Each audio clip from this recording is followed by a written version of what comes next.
आज से हम स्टार्ट कर रहे हैं cell, the unit of life. ये आपका चैप्टर है और एक्चुअली बात करें तो 11th की जो सोल है ना वो यहीं से स्टार्ट होती है, यही चैप्टर है। ठीक है, यूनिट ऑफ लाइफ का मतलब क्या हुआ, इस स्टेटमेंट से ही हम स्टार्ट करेंगे अपना इस चैप्टर को। एक स्टेटमेंट याद रखना है, all organisms are made up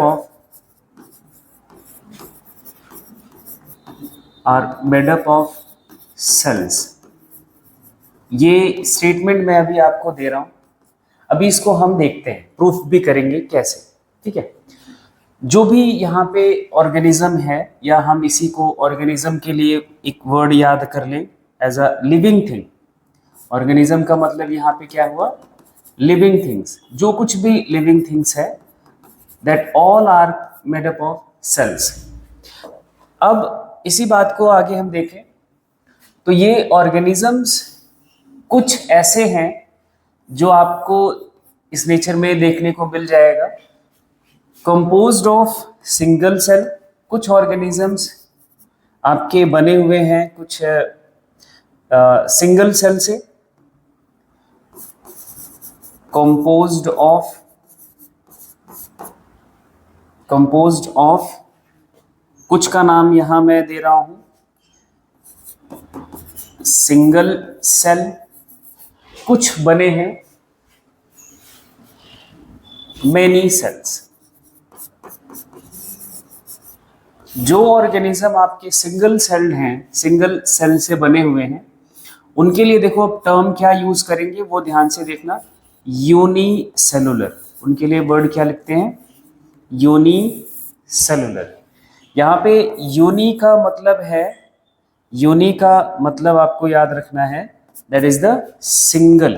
uni का मतलब क्या है, सिंगल, और cellular means that has single cell. और जो ऑर्गेनिज्म मेनी सेल से बना हुआ है उसको हम लिखेंगे मल्टी सेलुलर। उसके लिए टर्म लिखते हैं मल्टी सेलुलर। और इधर आपको एक वर्ड याद रखना है, मल्टी। मल्टी मीन्स मैनी, जो कई सेल से मिलकर बना हुआ है। ठीक है, अब एग्जाम्पल के तौर पर जो आपको याद होना चाहिए, जैसे हम यूनिसेलुलर ऑर्गेनिज्म की एग्जाम्पल की बात करें तो आपने 10th में पढ़ा था एक ऑर्गेनिज्म अमीबा। ठीक है, अमीबा। दूसरा नाम याद रखना है पैरामीशियम। क्या, पैरामीशियम। तीसरा नाम याद रखना है यूग्लिना। और एग्जाम्पल याद रखना है ऑल बैक्टीरिया। सारे बैक्टीरिया जो आपने पढ़े हैं, है ना, ये सभी के सभी सिंगल सेल्ड ऑर्गेनिज्म है, यूनिसेलुलर ऑर्गेनिज्म है, ये याद रखनी है। ठीक, दूसरा मल्टी सेलुलर ऑर्गेनिज्म का एग्जाम्पल की बात करेंगे तो आपने अब बायोलॉजिकल क्लासिफिकेशन से इस चैप्टर को कोरिलेट करें तो यूनिसेलुलर ऑर्गेनिज्म आपके दो किंगडम में रखे जाते हैं। एक किंगडम का नाम आपने पढ़ा था मोनेरा।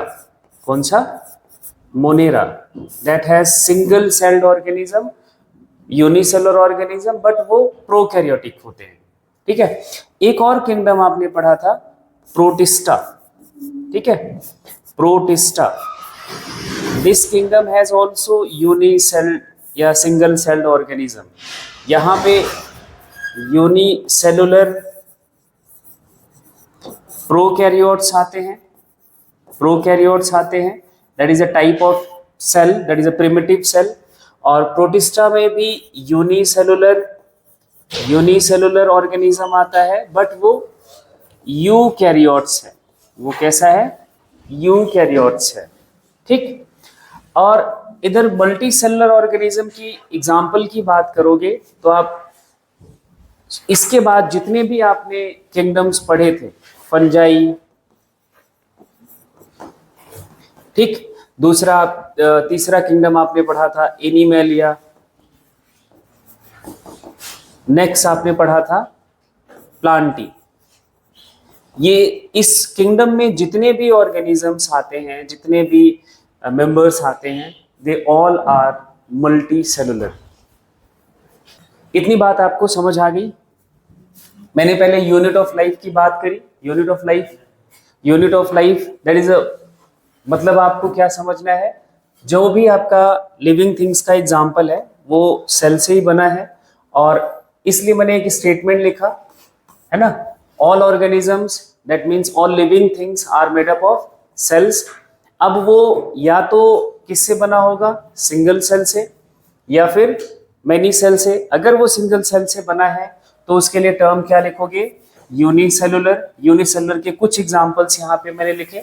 और अगर वो मेनी सेल से बना हुआ है तो उसको आप क्या बोल दोगे, मल्टी सेलुलर। मल्टी का मतलब मेनी, और यहाँ पे यूनि वर्ड को याद रखना है, सिंगल।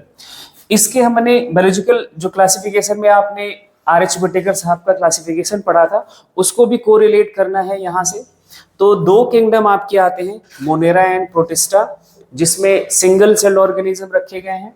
और इधर 3 किंगडम ऐसे हैं जो आपके सभी के सभी में कैसे ऑर्गेनिज्म रखे गए हैं, मल्टी सेलुलर, वो भी यूकैरियोटिक। यहाँ पे पहली बात तो ये सभी के सभी इनके पास है मल्टी सेलुलर ऑर्गेनिज्म और यूकैरियोटिक है। यूकैरियोटिक है, ये ध्यान रखना है, यूकैरियोटिक है। यहाँ आपको मोनेरा में यूनिसेलुलर प्रोकैरियोट्स मिल जाएगा, प्रोटिस्टा में यूनिसेलुलर यूकैरियोट्स मिल जाएगा। ठीक है, इतनी बात। चलो अब आगे देखो, यहाँ पे जो सिंगल सेल्ड ऑर्गेनिज्म है, यूनिसेलुलर ऑर्गेनिज्म की बात करें तो यूनिसेलुलर ऑर्गेनिज्म के लिए एक पॉइंट नोट करना, unicellular organism, unicellular organism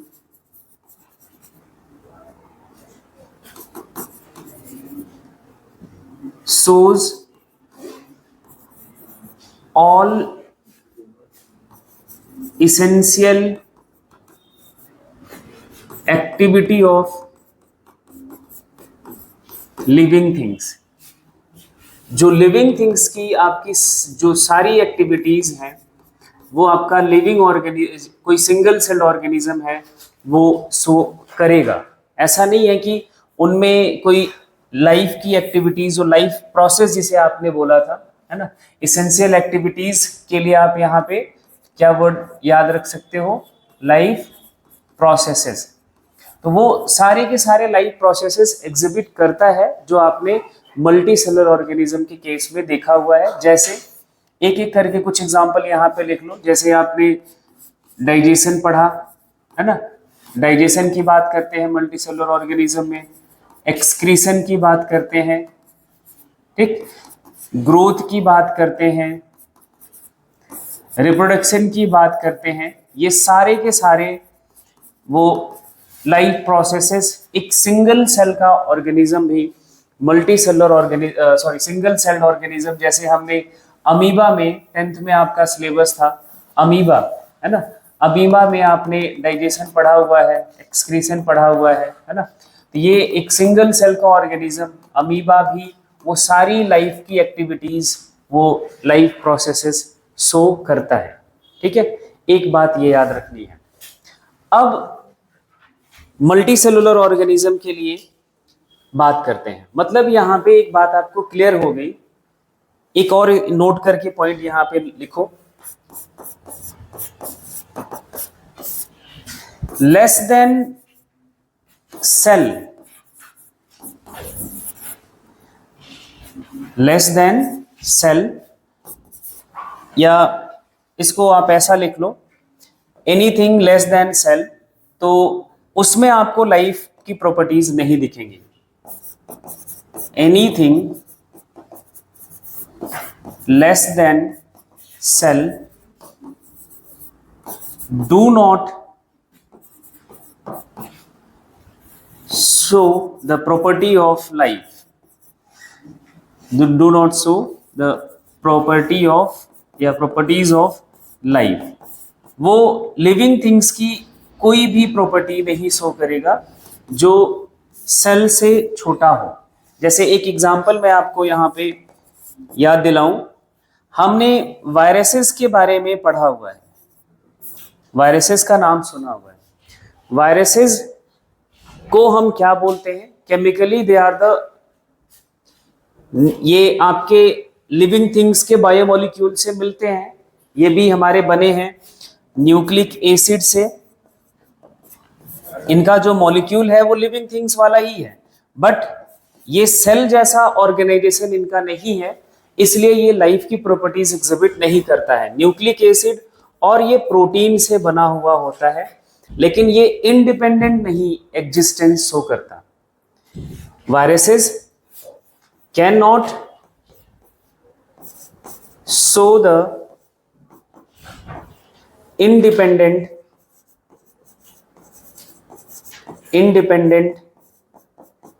existence। मतलब क्या हुआ? लेस देन सेल, कुछ भी ऐसा जो सेल से छोटा हो वो इंडिपेंडेंट एग्जिस्टेंस शो नहीं करेगा। या इसको ऐसे बोल लो, less than cell, anything less than cell do not show the property of life.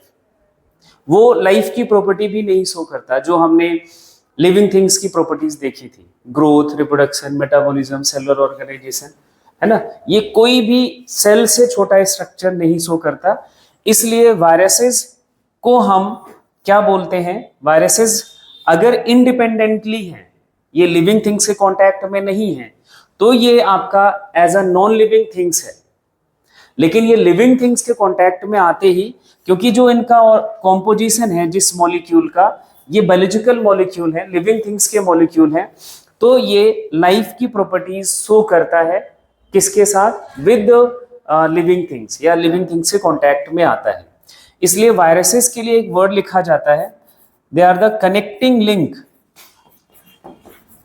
Connecting link, they act as a connecting link between living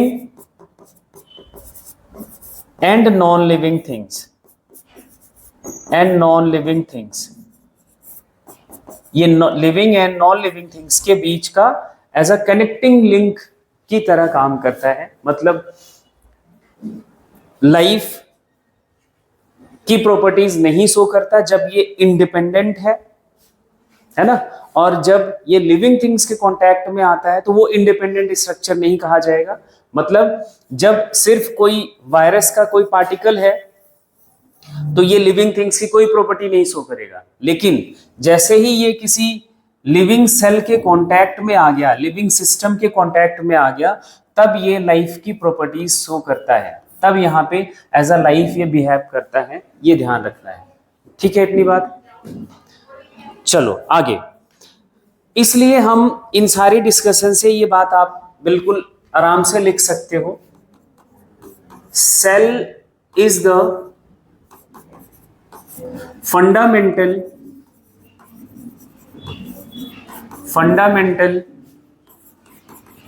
structural and functional unit of life, unit of life.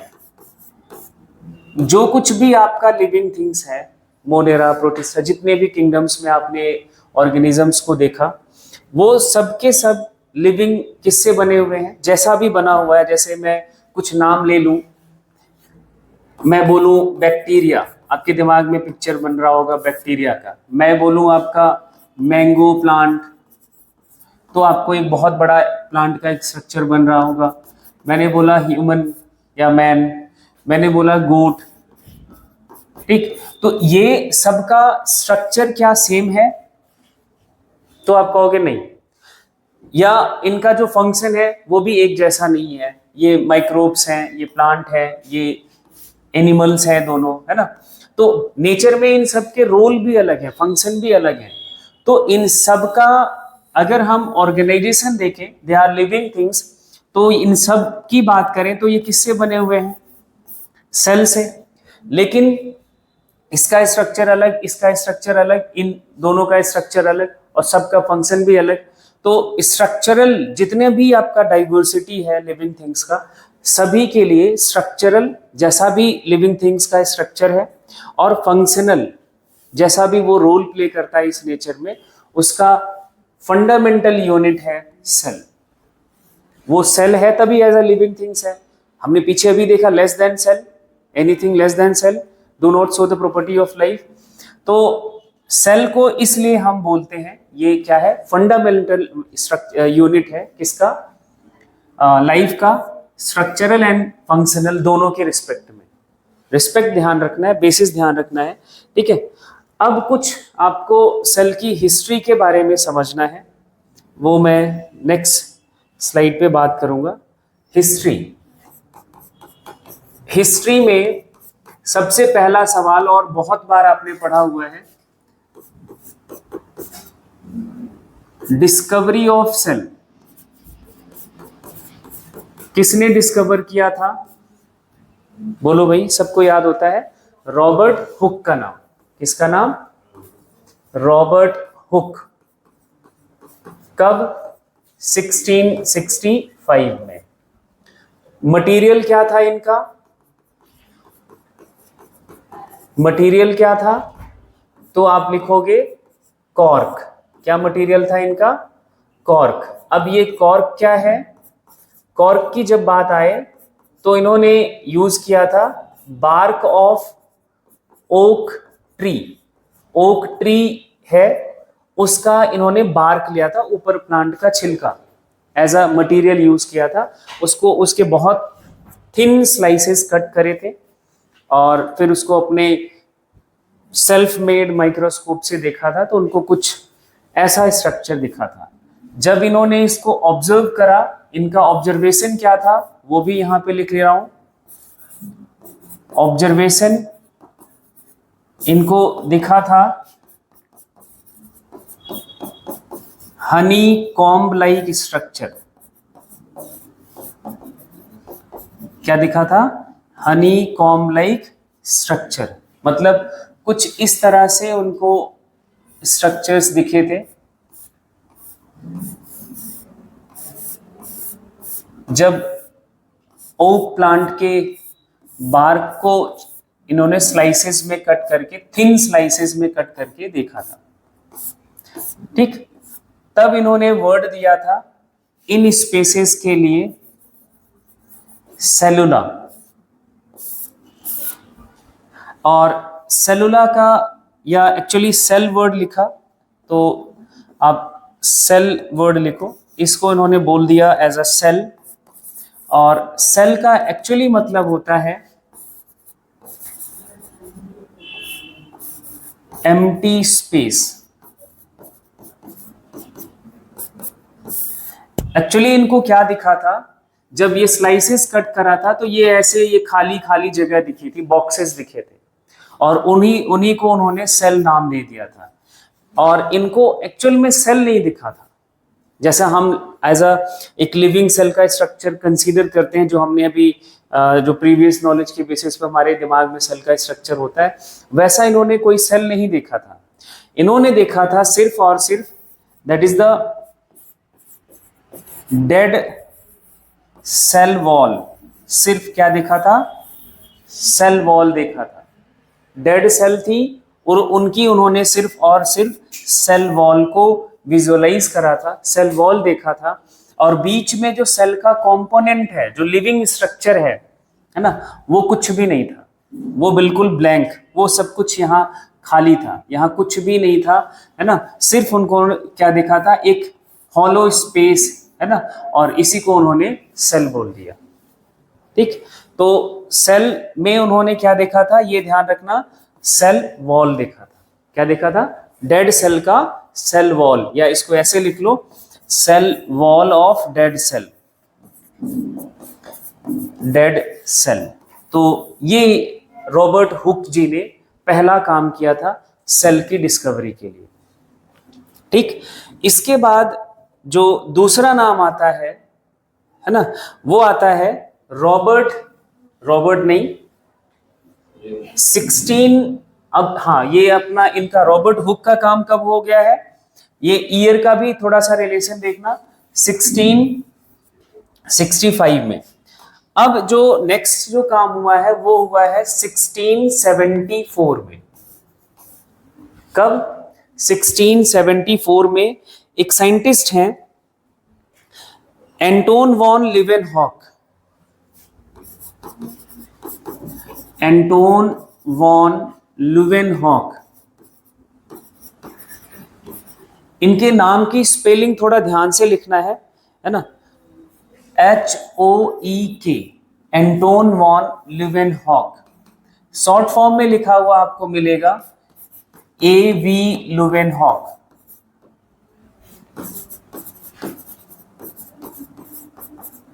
ठीक, इन्होंने सबसे पहले कई samples use करे। इनका जो sample था उसके बारे में मैं बात करूं, इन्होंने सैंपल लिया था जैसे डर्टी वाटर, तालाब से पानी ले लिया गंदा, है ना। इन्होंने सैंपल यूज किया था सीमेन ऑफ ह्यूमन, फिशेस का भी इन्होंने यूज किया, एग को देखा था, एग जो ले करती है फिशेस पानी में, वो उन्होंने देखा था। फिशेस, या ऐसा लिख लो एग ऑफ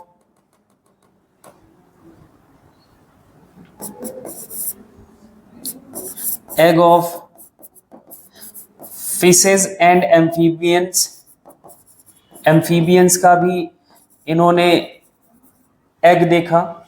ये सारे सैंपल इन्होंने यूज करे थे और सबसे पहली बार इन्होंने लिविंग सेल को देखा था। किसको देखा? लिविंग सेल की बात जो करते हैं आज हम, वो सबसे पहले इन्होंने देखा था। लिविंग सेल सबसे पहले इन्होंने डिस्कवर किया था। Anton von Leeuwenhoek discovered the living cell first time in 1674। ये ध्यान रखना, ठीक है। तो लिविंग सेल की डिस्कवरी पूछी जाए तो एंटोन वॉन लिवेनहॉक, और first of all cell was discovered by तो रॉबर्ट हुक। ठीक, दो नाम आपको याद रखने हैं, एक रॉबर्ट हुक, ये लिवेनहॉक। नेक्स्ट एक और नाम आपको थोड़ा सा याद रखना है। नेक्स्ट नाम है, थोड़ा सा और टाइम गैप आगे बढ़ाते हैं, वैसे और भी पीछे बहुत सारे काम हुए हैं। 1832, ठीक, इसमें एक नाम आता है रॉबर्ट ब्राउन का। रॉबर्ट ब्राउन, इन्होंने डिस्कवर किया था, discovered nucleus of cell. Cell का न्यूक्लियस इन्होंने सबसे पहली बार देखा था, ये ध्यान रखना है। डिस्कवर्ड न्यूक्लियस ऑफ सेल, ठीक। और जब कब किया था, ये ईयर मैं पहले ही लिख रहा हूं, ये ध्यान रखना है ना। और न्यूक्लियस हमें सिर्फ और सिर्फ कहां मिलेगा देखने को, तो यूकैरियोटिक सेल्स में देखने को मिलेगा। प्रोकैरियोटिक सेल्स के पास न्यूक्लियस नहीं होता। आपने प्रीवियसली इतना डिफरेंशिएट आप कर पाओगे आराम से, ठीक है। ये सब कुछ पॉसिबल कैसे हुआ, यहां आप एक पॉइंट नोट करके लिखो। सेल की स्टडी पॉसिबल इस तरह से बढ़ती गई, प्रोग्रेसिवली इंक्रीज करती गई सेल का detail study in advancement of microscopy. जैसे जैसे माइक्रोस्कोपी में एडवांसमेंट होता गया, वैसे वैसे सेल का डिटेल स्टडी होता चला गया, ठीक है। जैसे जैसे आप लिखोगे यहां पे, with advancement of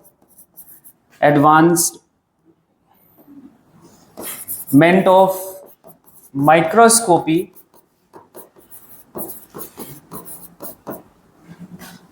structure of cell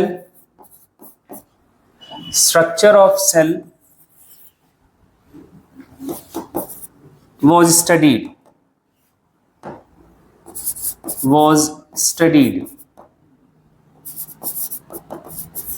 जैसे जैसे एडवांसमेंट होता गया, जैसे माइक्रोस्कोपी की बात करें तो माइक्रोस्कोपी में थोड़ा सा आपको याद रखना है, अब ये टॉपिक नहीं है, नहीं तो पहले माइक्रोस्कोपी भी पढ़ना होता था। माइक्रोस्कोपी की बात करें तो माइक्रोस्कोप्स की स्टडी को हम बोलते हैं माइक्रोस्कोपी। और माइक्रोस्कोप्स के टाइप कितने होते हैं वो आपको थोड़ा सा पता होना चाहिए। सिंपल माइक्रोस्कोप, जिसमें एक लेंस का यूज होता है, सिर्फ एक मैग्नीफाइंग लेंस होता है। उसके बाद जो माइक्रोस्कोप बना उसको बोलते हैं कंपाउंड माइक्रोस्कोप, जिसमें दो मैग्नीफाइंग लेंसेज यूज होते हैं, एक आई पीस के पास, एक ऑब्जेक्ट के पास, है ना। आज के टाइम पे सबसे ज्यादा यही इस्तेमाल किया जाता है, आपके कैंपस में भी यही देखने को मिल जाएगा।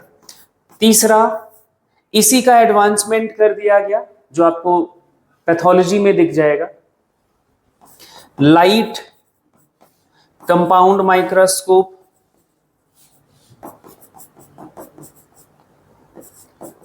और जो सबसे ज्यादा एडवांस माइक्रोस्कोप है उसकी बारी आई, दैट इज द, यहां मैं नाम लिख रहा हूं, इलेक्ट्रॉन माइक्रोस्कोप।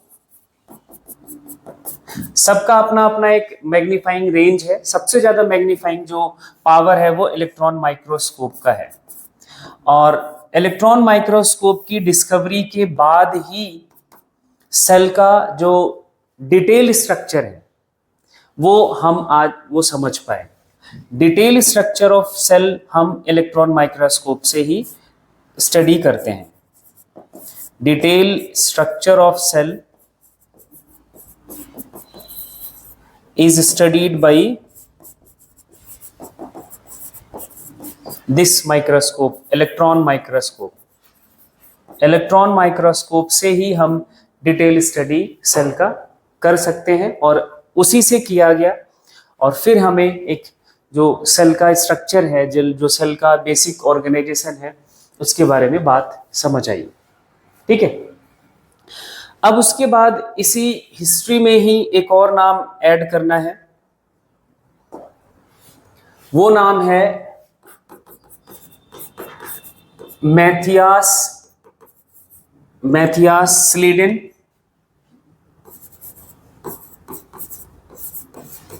मैथियास स्लीडेन पहला नाम। और ये कब इन्होंने काम किया? 1838 में। कब? 1838 में। इन्होंने बहुत सारे, ये पहले इनके बारे में एक दो पॉइंट लिख लो। जब स्लीडन की बात करते हैं तो पहली बात तो ये याद रखना है, ही वॉज अ बॉटेनिस्ट। ये एक बॉटेनिस्ट थे। एक तो ये क्वेश्चन बहुत बनता है कि ये क्या थे? बॉटेनिस्ट थे बाय प्रोफेशन। दूसरा एक बार ये क्वेश्चन बन चुका है कि ये कहां से बिलोंग करते थे? हाँ, तो ये जर्मन बॉटेनिस्ट थे। तो जर्मन बॉटेनिस्ट याद रखना है, ठीक। और इनका जो वर्क एरिया था, इन्होंने काम जो किया वो प्लांट्स के ऊपर किया। बॉटेनिस्ट है तो ऑब्वियसली प्लांट्स के ऊपर ही काम करेंगे। इन्होंने डिफरेंट प्लांट्स को, he studied the tissue of different plants, या observe the tissue of different plants. Observed the tissue of different plant। तब इनके बाद, इसका स्टडी करने के बाद, इन्होंने जो कंक्लूजन दिया वो दिया क्या? बहुत लार्ज सैंपल था इनका एरिया, कि ऐसा नहीं कोई दो चार प्लांट का स्टडी किया, बहुत सारे प्लांट्स की स्टडी के बाद इनका जो कंक्लूजन था वो इन्होंने कंक्लूड किया। यहां पे इनका कंक्लूजन लिखो। इनका कंक्लूजन था, all plants are made up of cell and cell products. ये इनका फाइनल कंक्लूजन था। इन्होंने बोला कि जो प्लांट्स हैं, जितने भी हमने प्लांट्स की बात करते हैं, वो बने हैं सेल और सेल के प्रोडक्ट से। ये इनका कंक्लूजन था, किसका? स्लीडन का। इन्हीं के साथ ही साथ ही ज्यादा हम क्यों कह रहे हैं, क्योंकि उसी टाइम पीरियड में एक और नाम आता है थियोडोर स्वान।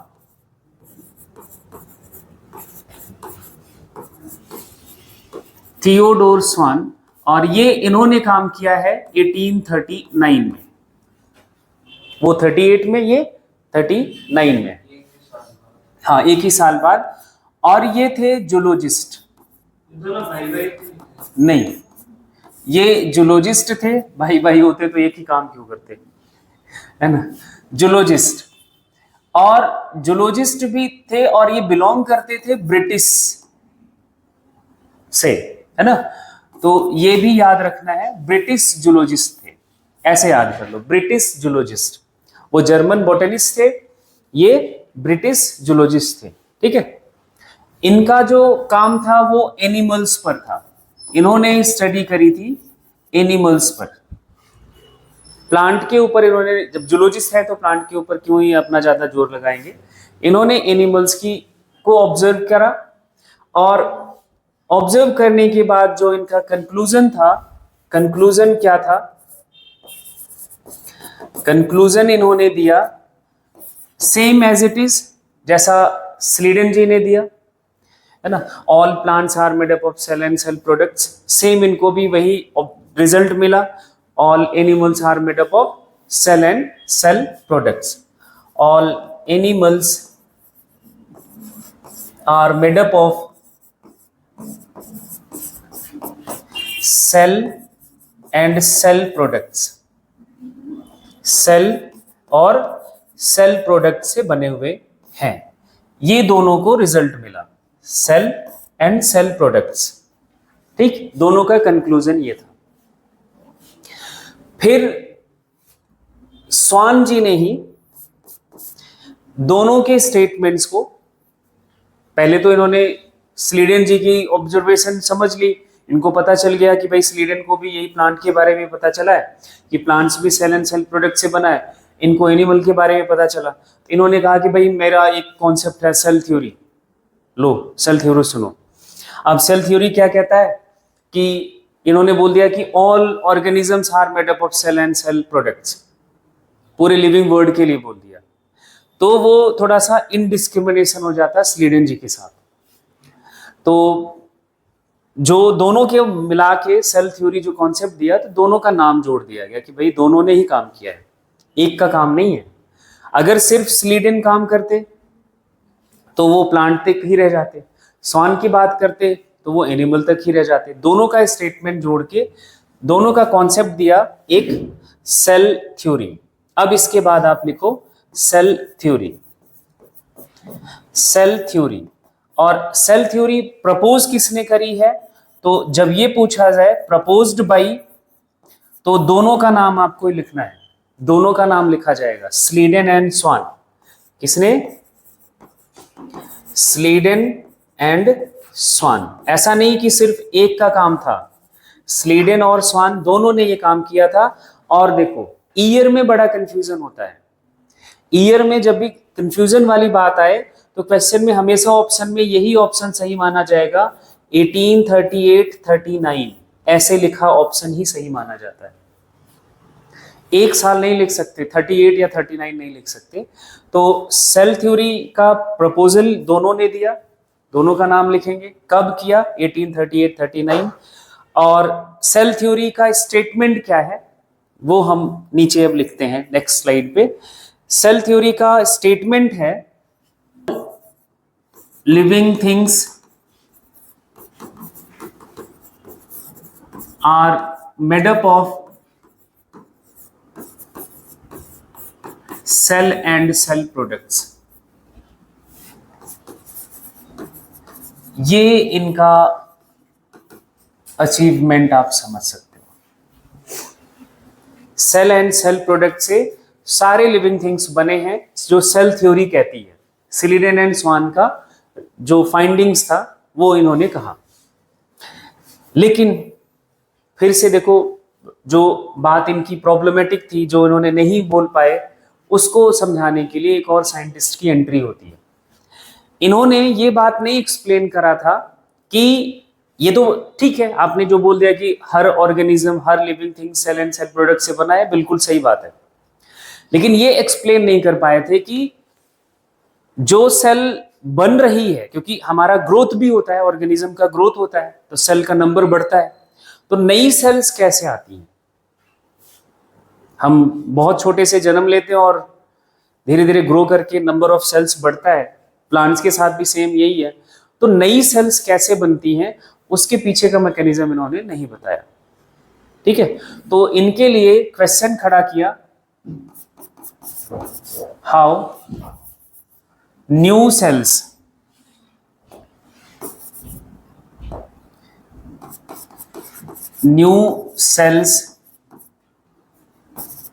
arises, ये इनका क्वेश्चन था। किनका?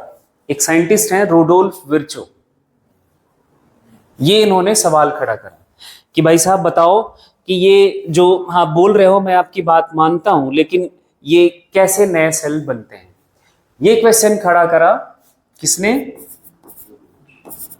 Rudolf Virchow. रुडोल्फ का नाम थोड़ा ध्यान से लिखना होगा इनका, रुडोल्फ विर्चो। और इन्होंने इसी सवाल का जवाब पूछ लिया। कब? ये ईयर भी ध्यान रखना है। रुडोल्फ विर्चो ने ये क्वेश्चन खड़ा किया था 1855 में।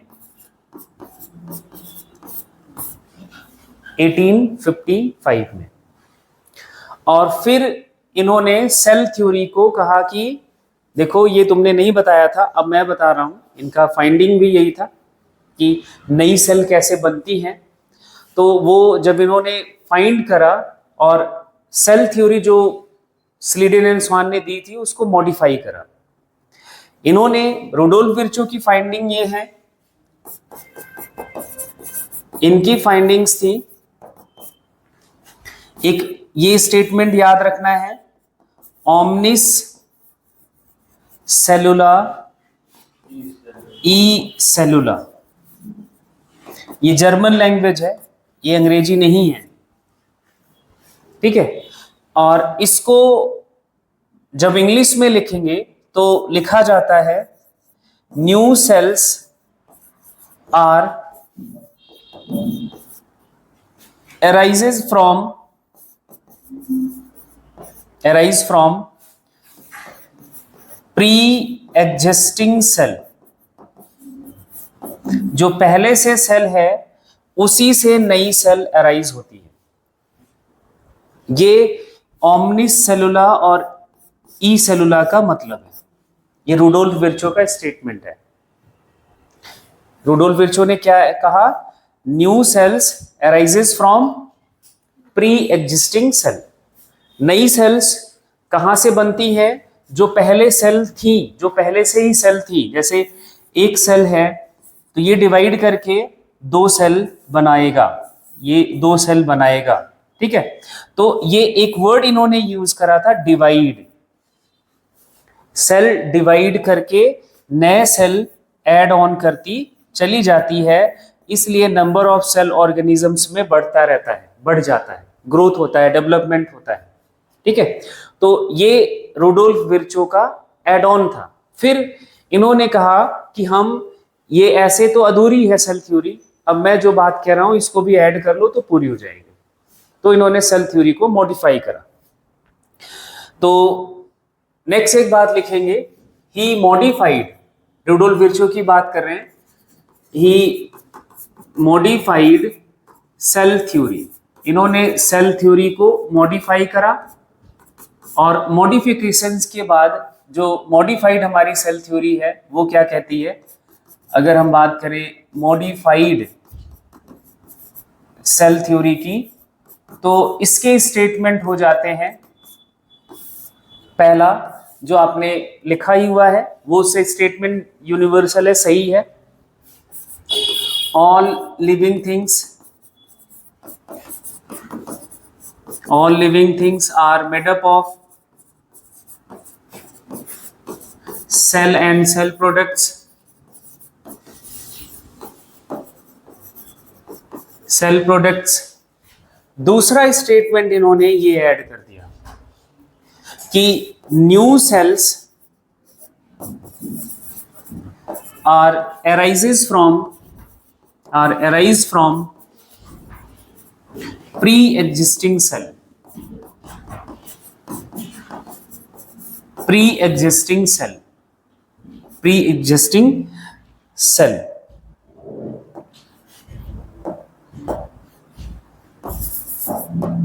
ये रुडोल्फ विर्चो का स्टेटमेंट था। That is a modified cell theory. ये मॉडर्न सेल थ्योरी नहीं है, कंफ्यूज मत होना। मॉडर्न सेल थ्योरी और कुछ कहती है, और बहुत सारे स्टेटमेंट्स ऐड हो जाते हैं। आपको बस मॉडिफाइड सेल थ्योरी तक ही समझना है, ठीक। इतनी बात समझ आ जानी चाहिए, सेल थ्योरी की बात इतनी आपको समझनी थी। सेल क्या है? सेल के बेसिस पर ऑर्गेनिज्म कितने टाइप के, यूनिसेलुलर और मल्टीसेलुलर। फिर सेल थ्योरी की बात हो गई, स्लीडन एंड स्वान की कहानी, और उसके बाद रुडोल्फ विर्चो आ जाते हैं रोल में। रुडोल्फ विर्चो ने मॉडिफाई कर दिया, और मॉडिफिकेशन के बाद